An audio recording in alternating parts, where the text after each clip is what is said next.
Torah talks in detail about the vessels in the Bet HaMikdash. And our rabbis ask a question, why do we need to know all of that? And why so much focus on the different things that the vessels were made of? And I saw a beautiful answer. It's also referring to the 3 levels of a giver. The first level is nechoshet, copper. I'm gonna give, but I'm gonna give because of my reputation. The next level up is kesef, which means that I'm afraid. I need to give. Then there's the level of zahav. That's a giver that just gives for the sake of giving. And I'd like to say that Chesed 24/7 is the level of gold.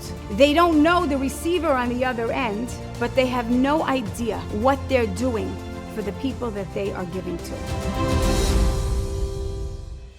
Anyone that wasn't in the hospital, Baruch Hashem, would have no way of understanding what Chesed 24/7 does for you. We were in different hospitals, one hospital after the next, for 6 or 7 years. We did Sloan, we did Columbia, we did Mount Sinai, we did Cornell. We went from one hospital to the next, and the one constant was that you had this room that you could go to, not only for food, for coffee, but to see people that were going through similar things to what you were going through. It was about the feeling, the warmth, the care. I called it an infusion. You would go down to that chesed room to get infused with Mika Amcha Yisrael, how lucky we are to be part of this nation. And one Motzei Shabbat, as we were leaving, we passed the rabbi in charge of Chesed 24/7.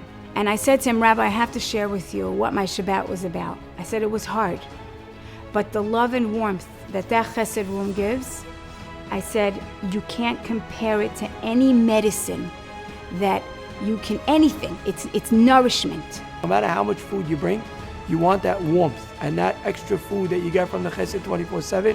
I probably owe them a lot of money by now, because I would go there just to take food, just to feel good. Everything you wanted they had by the Sidarim. They had Seder plates, full Seder plates made with every part of the Kehara that you needed.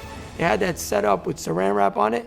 You took it to your room and you had the grape juice, every single thing you can eat. The room is stocked better than any kitchen I know. There's freshly cut salads, checked lettuce.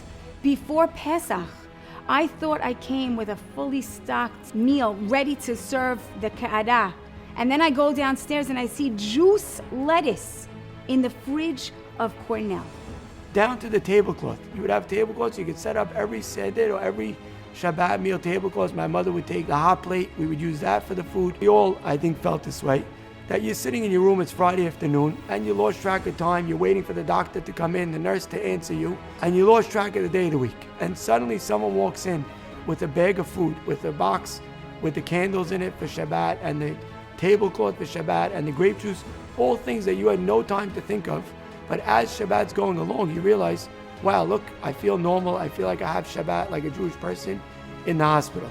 And therefore, on behalf of all my siblings and of course my mother, we'd like to say a tremendous, tremendous thank you, Hakarat HaTov, because you were like the warmth and the hugs and the kisses and the little tap on your back that you're not alone. When I think about Chesed 24/7, the first feeling I have is warmth.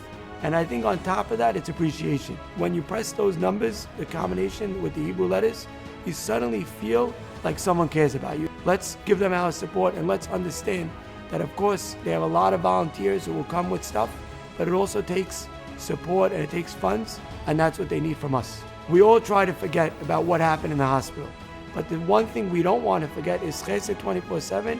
I don't want to forget it, and you shouldn't forget it either.